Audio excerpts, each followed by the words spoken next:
What's up, people? Back with another podcast here on the Black Swan channel. Today, we're going to be talking about cosplay culture. And is it really beneficial to, well, us producers of actual product of manga, the format that is in book form? Is it beneficial to us, or is cosplay culture just a form of hijacking a subculture that's important? So, man, what's your take on the cosplay culture? You like it? You hate it? What's up? I think it's nice, I guess. It's like being a part of the culture. I guess if you like Naruto or X-Men or whatever type of videos you enjoy, I guess it's cool to dress up and pretend to be your favorite character, I guess. What do you think? I mean, it's cool, but the way I see it, each time I think of cosplay, I'm thinking of Nicki Minaj, bro. I mean, Megan Thee Stallion. That woman is not a real anime fan. In fact, not a manga fan, right? Who is her favorite character? Notice how she mostly cosplays as popular characters like Yoruichi, because Yoruichi's brown, and it's like, oh yeah, let me cosplay as her. I've seen her try. I think she cosplayed Nobura, I think. But notice how she mentions big IPs, right? IPs that have been there. I'm like, woman, name five manga that you enjoy and tell us why, right? Do you like Attack on Titan? Do you like Berserk? Do you like Siren? Do you like anything outside of the mainstream at all? No. The way I see it is like these e-girls, who, when especially COVID happened, suddenly there was a boom in e-girls dressing up as anime characters, and a lot of the dorks and geeks obviously subscribe to their OnlyFans because they're like, oh, look, she's dressed as so and so. This is not a true fan representing the ideals of the character that they dress as. Megan Thee Stallion does not represent the ideals that Yoruichi stands for. I'm not even going to mention Nobara because that's just a cardboard cutout piece of trash character anyway. But Yoruichi is somebody that's well established. She represents the Shihoan clan. They have their own lore, to, well, based on what has been revealed thus far, right? She is all about protecting the Soul Society, though she doesn't do it in the established way. She does it in her own way, but nonetheless, is to keep the peace. She represents something. How in the world are we gonna let e-girls who represent nothing but booty, right, dress as these characters and run around and be like, I'm a fan? I believe everybody who's just gonna click subscribe on an e-girl wearing their favorite anime character is monumentally brain dead. That's what I think. I mean, I kind of think like it's kind of cool when you see like some of the outfits that are like creatively designed, where you see like futuristic armor and hairstyles, like cool colors, and when people actually take the time to make sophisticated cosplay outfits, I think it's kind of cool. It's interesting. But then there's the other side of it where you have like a black dude with glasses with a fucking blonde wig, Super Saiyan Goku outfit, karate outfit, and then he's like running around this event dressed like Goku, and he's probably about 30 something years old. He's not really there to buy manga, he's just there to kind of Get attention. take it all in.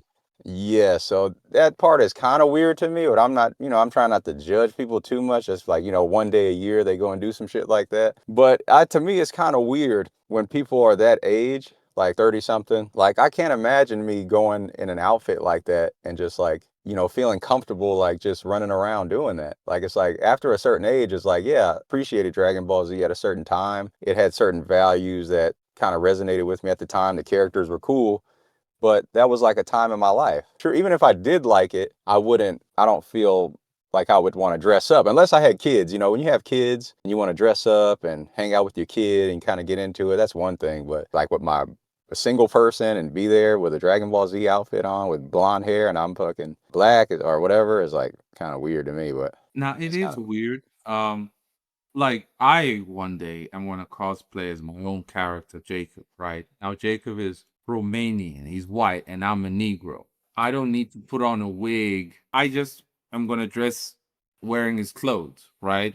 Because Yeah. Jacob represents something that I represent, overcoming. So, and I'm not going to be doing that just because, like, yay, look at me, I'm running around swinging a sword. No, that's juvenile, right? Actually, Mm. Jacob's clothes, his training wear is something you could wear to the supermarket. So most people wouldn't even realize that is this nigga like going on a Halloween thing? Nah, it's actually something you can wear. But I guess that is unique to my design. But ultimately, if you Mm. are like a 30 something year old and you dressing up as Goku, there has to be good context for that. But behavior is also another. If you're gonna be running around doing backflips all the time, then I suppose you'd call that person a content creator. And 9 out of 10, such people they are not fans of the actual material, because if they were, you'd see a collection of the manga. Megan Thee Stallion being a millionaire, if she has not shown us her collection of manga, bro, or DVDs of anime that she likes. You always see her on stage or at the Kodansha house talking about what she likes, but there's no proof that she actually likes it. There's no proof that she's a true fan of it. It's always vague, it's always one dimensional, and just lacking in anything that a true fan would say, you know. So at the end of the day, I think cosplay is definitely cool, but it has to be within the proper context. Going to Comic Con and these cosplay events, so be it. But it is kind of too judgmental to judge people who want to express themselves like a crazy grown Super Saiyan. It is generally juvenile. Men children are a real thing these days, right? These dudes don't want to grow up. But at the same time, it's hard to judge a man child these days because, well, 5 or 6 out of 10, I don't really want to say it's their fault. Maybe Pops wasn't home or something else happened. They jacked in the head. Who knows? Too many variables exist to condemn a man child. Um, so usually I ignore that. But for me, cosplay culture is annoying if people want to claim to be fans and they only have photos 4 times out of the year to prove that they're a fan. And then that's just like my personal outlook on it. Like I don't expect, I mean, I'm making manga, and I got a buddy, and he's gonna dress up like one of my characters at my next upcoming event. So I understand the use of it, like for marketing and for advertisement and things like that. But I guess it's kind of like I'm shooting myself in the foot by making that statement, but that's just kind of how I feel about it. I guess because I'm more into the stories as opposed to just like the dress up, but I guess that's just a part of it. But I do think going to some events out here and then going to some events in Japan, I think that they should definitely have a variation or a different styles of events where you have some events where it's like a mass thing where you have anime, you got manga, and you have all these different things going on. It's like a party and eat food and everything. That's fine. But I also think they should have events where it's taken more serious, where you have everybody that's there simply for manga, where they don't allow you to dress up. And that's kind of what they have in Japan, right? Where everybody comes in, the doujinshi events, where everybody comes in with their books, make their sales, they go talk to editors, and it's like more of like a professional environment for people that are actually into the craft of manga as opposed to just partying. Like, oh, I'm here to wear Goku, I'm here to wear a thong in fucking public and show everybody my ass. Whatever, that's cool, but I think there should be a differentiation of events. Like, okay, we're going to have, because I think in the US, I don't even know if we have events like that that solely focus on, unless they have like Comic Cons that solely focus on that, but I think they still dress up at those, where you should just you shouldn't be allowed to dress up, but it should just be solely focused on comic books and manga. That's like Yeah. my outlook. I saw the Kodansha house, that was sponsored, of course, by Kodansha. I'm just trying to see Looks like I didn't save the thing. Ah, damn. But an event where Megan Thee Stallion was there, um, and a few other people, that indie artist GG something, the one who was promoted by Viz, she was there. And Hmm. that, I don't remember her dressed up, but that seemed like a formal event. But you did post a picture, didn't you? In the States, where it was called the Art of Manga exhibition. Yeah. First ever Art of Manga, San Francisco. No, I know all the big companies were there. Shogakugun, Kodansha, and what is the other? Shueisha. I know all those. There were a few more companies in there too. So I'm guessing it was like a collective, a group collective or something. In other words, it was a Japanese initiative. It's not Yes. really an American initiative. Yeah, that is a tragedy. Because, yeah, this one, I'm looking at the photos that you did post. Looks very formal, rather empty as well. And I think that's part of the problem. This is too formal, and it's for serious people. It's like an exhibition. People who actually Mm. appreciate the craft. A lot of mother suckers in the West are just there for the vibes, bro, for the party. So they want to see these hussies dressed up, with them thongs and all, and that's all there is to it. They want the loud music. They cannot contemplate on anything anymore, it seems, vaporizing the brain. So they would rather experience ecstasy by seeing big booty running around, or crazy loud music playing and hot dogs being sold on the side. It's legit a college party. So if the majority of so-called manga consumers are actually consumers of the aesthetics of manga, not the actual manga craft itself, that is then pushed by these cosplayers, it is a bit of a problem, because no one can value the craft how it needs to be valued. And I think it builds false expectations for people coming into the indie space or in manga space in general as a creator, saying, I want to do this and I would like to be appreciated in this way. But most of the time, it's going to be fellow creators who will appreciate your stuff. And that's if they are not like zombie creators.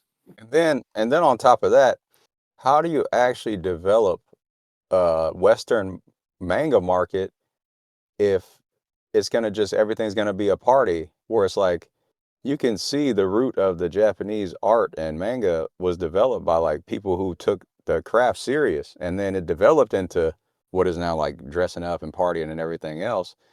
I think that's why we can't have a serious manga market, is because it's everything's taken as like some Hollywood fucking party. But why doesn't everybody just like sit down and like, okay, let's focus, let's have events where we all go check out this different artwork, let's fucking examine it, let's see what we like, let's see what has potential, let's try to market the people that have potential and build up our own markets, as opposed to just like, I don't know. Right. I've seen YouTube videos. One guy in particular, he always does videos like analyzing the art of Gachiakuda or Naruto. He makes a breakdown of things. He's an artist himself, but you see, the format is catered to normies, bro. That's the issue. It's like you're dumbing down your expertise so that a retarded hunchback zombie can consume the content you're making. It's not supposed to be that way. Retards are supposed to level up, not that we level down. That's the issue. This guy's a great artist, very good uh understanding of color theory. He's more of a painter than a sequential artist, you know. And he was not gonna touch on the nuances of uh creating art at all, because he's mostly catering to zombies, right? You get other people coming into, YouTube art, and it's either they can't talk, they suck at talking, they suck expressing a thought, getting to a point, right? Or they straight up cater too much to the majority who are retarded. And on top of that, the majority do not actually give you a buck. The majority are not serious. So how can an unserious person support you on Patreon or whatever product you're selling? You know, these people, the art YouTube space, they shooting themselves in the foot, catering to morons. Long ago, everything of value was gatekept to the max, bro. So-called secret societies only had a few members in there, right? Freemasonry today, only a few members, right? Scare people away with some initiation stuff. So here's other people who worked hard to develop their skills, and now they want to cater to everyone. Look at the Japanese. I wrote on Twitter recently, um, in response to this one Japanese guy who was writing in English. And I was like, hey, look, he's writing in English again, um, about a situation. He's frustrated, and now he's writing it in English, which shows me that the English speaking world is rather toxic. So much so that this Japanese guy is experiencing some of the toxicity and he wants to somewhat fight against it. So he writes in English. And then when I responded to that, okay, he was like, oh, bro, you're assuming, you're reaching. Like, nigga, please, bro. Don't be a bitch ass. I know exactly what you're doing. But you want, again, you are catering to the majority. You're expressing how much you hate the majority. And I'm agreeing with you. And then you want to backtrack so that you will not be hated by the majority. This is a lack of a spine, bruh. These artists clearly need to be taught and directed that no, look, the old masters, Michelangelo, Leonardo, they didn't try to cater to some flipping potato farmer. They were catering to the upper class, the people who were their Patreons, right? The people who were commissioning them, the barons and the dukes, not the flipping fishwives and potato farmers, bro. We have it backwards. So overall, I mean, I see that cosplay is cool. You know, it's nice. Sometimes the outfits are pretty interesting. And I think I mean, you know, I'm kind of ragging on it a little bit, but I just think it deserves a place of its own. You know, I think that, you know, if you guys do that, you know, dress up, you know, more power to you. But I think that it should definitely be divided. I think manga should have its own unique identity, you know, as opposed to just It being look blended like? in with, What would one it more look time. like if it did? I think there should be editors from US companies and Japanese companies and French companies and wherever else. And I think they should host it where you would have people in there just simply doing comics and no dress up. And if you're interested in manga and comics, then you'll see. And you know, it also give you an idea of the outturn, like how many people would show up. Like I wonder how many people would show up as compared to some of the bigger events where it's like a party. But yeah, just like host it where you could actually go talk to editors, people in the indie community could go talk to editors, show their work, similar to the way the Japanese do it, but just do it over here. Okay, But since you went to the Art of Manga in San Francisco, how many people were there? I think I think it's still going on because that's like an art exhibit, you know, like where they have like those real art exhibits. It's like one of those things, like where all the manga is behind glass and yeah. But there's a lot of people. Like it's been going on for probably like a few weeks. So I think that's like maybe a month or something that's gonna go on. So it was pretty packed though, for sure. Okay, well, that's good. If it was packed, it shows that there's still a market for those who appreciate authenticity, who still appreciate the craft. Now, Mm. the problem with our brains is that we measure things usually from a social media lens versus underground lens.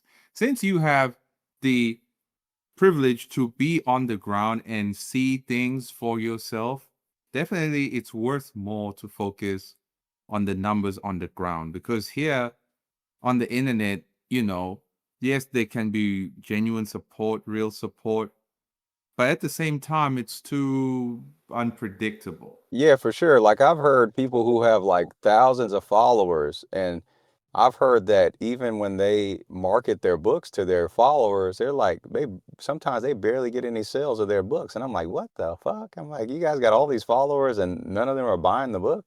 To me, that's strange. It's like, what the fuck you following me for? That's limit You manga know? right there for you, right? That's that Demon Rush dude. I mean, White Manga did not come to YouTube. Well, at first he came to YouTube as I'm a manga artist. I'm trying to get Apple Black done. Then he got jacked up by Frey. Now he doesn't know who he is. No one can describe White Manga and what he stands for and what he's doing, right? He's been recently unloading a lot of content about Apple Sack, comparing it to popular shonen works, but it's a bit too late, like 14 years too late, bro. Like for real, because now you're trying to convince your audience why they should buy it.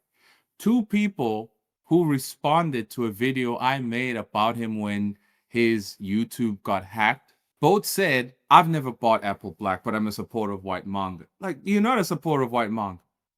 Then if you never bought Apple Sack, why? Or it wasn't, why are you watching him? Why are you subscribed? And even why are you making a video defending him? You know? Yeah, like what is the meaning? What is your opinion of support? Just watching someone's videos is supporting them? It's like, nah, dude, like support comes in many ways, and financing is one of the best ways to show your support. Exactly, bro. You That's know? the issue with catering to normies, zombies, losers, being sweet and caring about these man children's feelings. Children don't have money to buy what they like. They gotta ask mom. So these dudes out here catering to these mama's boys, giving them that sweet milk. Do you think a mama's boy is gonna take his dollar that he doesn't earn because he ain't got no job to support your mission? He doesn't even care about your mission. You are catering to his emotions, right? And then you ask in a sweet way, like you're his mom. Billy, please, Billy, you don't support me over there. Billy ain't gonna support you because Billy's mama ain't giving him the money to support you, right? So there's an advantage here for those of us who see things for what it is. Tell the truth, get proper evidence of exactly what it's like on the ground, and cater to who's actually interested in the mission, in the product, in what you're selling, right? That's all there is to it. That one guy we spoke about recently, Matt Lesinski, I butchered that. This guy has been working on that comic he's drawing literally for the last 8 years. I mean, just think about that, 8 to 5 years. And he's come back to YouTube now and he's spewing things that don't really make any sense because you make a video saying no one cares, making a video, get it done, but it kind of contradicts. Get it done, but no one cares? Why get it done then? You know? Rambling around, scrambling around, trying to get to a point and you can't. Nah, bro. All these people are jacked in the head. And I see an advantage here to win. And even though I don't have big numbers like that, the caffeine has serious impact. If you're just having fun at a party, it's a party. Do whatever you want. But if you want to be like Megan Thee Stallion and say you're a fan and I'm dressed as Yorichi and that's proof, no, that's disingenuous. That's absolute garbage, right? Now, for you, Black Swan, you gonna get your dude to dress up as your character. That's for marketing's sake within the venue where the product will be sold. That's applicable. That makes a lot of sense, you know? So there's nothing wrong with that because you're trying to get a result out of it. Megan Thee Stallion's result that she is trying to get is to build up a bigger audience for herself so people can buy her trash music or join her OnlyFans that she'll release one day, right? If she don't even have one already. The desired result of cosplay is what matters the most. In your case, it makes sense. At the venue, dude dressed up, selling books. People are gonna be curious. Oh, who's this character? Never seen him before. There's a book. I'm buying. Right? Dudes at a party, dressed as Goku, drinking that liquor, whatever. It's a party. Yeah, so I guess it's just the like I guess it's good for marketing and for show and for fun and stuff like that. But, I definitely would like there to be some kind of serious conventions in the US, like where you actually can go sit with editors. Like you could see editors from Dark Horse, you could see editors from Image, you could see editors from Viz, you could see editors from Kodansha, and then you can go in with your work and show it. And then you can also purchase books while you're there. And I think that would help make the identity of manga take more serious here. Because I'm it's like, like, you even got the thing. what do we want to do Go ahead. now? Because they are compromised. You saw who went to Kondansha because she's in that circle, right? And you saw that Mm. Marubeni owns Kodansha, Shueisha, Shogakukan, basically Japanese BlackRock. They have no intention of actually building up the next generation. Now, Kodansha launched a website saying that they are building up, right? Saying that they have an army of editors in there. But then it's like, if this is open to the international space, English speakers, Portuguese speakers, how's that going to work? It's not. So that's why I said on the Patreon that this could be a dungeon. I think overall it would be a good step to just get people in that mode. Like even if they were going to do it the way they were going to do it, at least they would at least there'd be a standard set for like, okay, there's no dressing up at this event. And then you could be like an indie person and then you could gain traction just being at this event. And then some of the editors may see you gaining a lot of traction from your characters or whatever. It's just a different style of event as opposed to just partying. Like even if, it is the way that you say, at least it sets the tone for a different type of crowd. Oh, yeah, okay. Setting the tone, I understand. It would be better than that an indie person leads the way. Too bad it is too expensive to host an event that big. But once again, relying on corporations to see things as we see it, it's just not going to happen, because they be like, who are you? We are making enough money. It's like, well, you also kind of losing money, right? You're losing people in the long run. You're milking old IPs, like you're losing it. And they don't care, right? They're going to care once everything falls apart. But until then, they were like, nah, we good for now. Looking at the new JJK and it's obvious propaganda over there, like right in your face, bruh. I mean, I cannot be bothered with big companies doing what they should. I think they made So, it clear that they don't care. so I got a buddy actually. I think he's getting pretty popular with his comic book. A guy I went to high school with, and he's actually hosting. It's a small comic event, but he's hosting it at like a nice little convention. And I paid the fee and I'm gonna go to it. But he hosted it himself, so maybe that could be something like where we as indie people host maybe smaller conventions. That's something that we could potentially do maybe if we get enough support. Yeah, You know? definitely. All that is needed, I would say, is a catalog.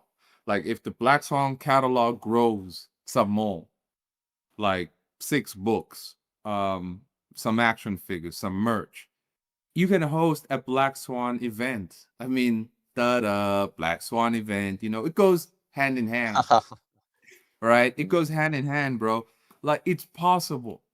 It's really possible. Mm. Set the tone, set the standard, right? Tell people, yo, you're not gonna come in here looking homeless, shave your crusty, greasy hair if it's all over the place, bro. Like people need to remember what it means to be human.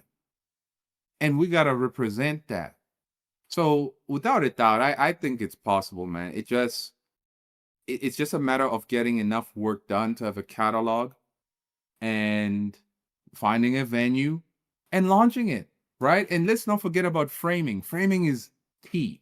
Optics.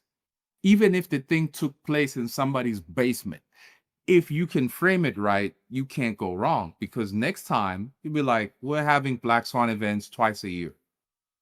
Pre-order your ticket, right?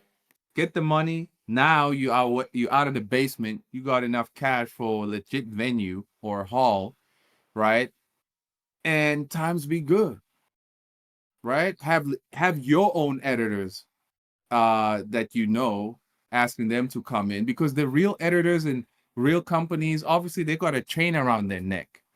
So if they just go to a Black Swan event, I'm sure their overlords won't even know or care. So where were you over this weekend? Oh, no, it's just somewhere. Don't worry about it.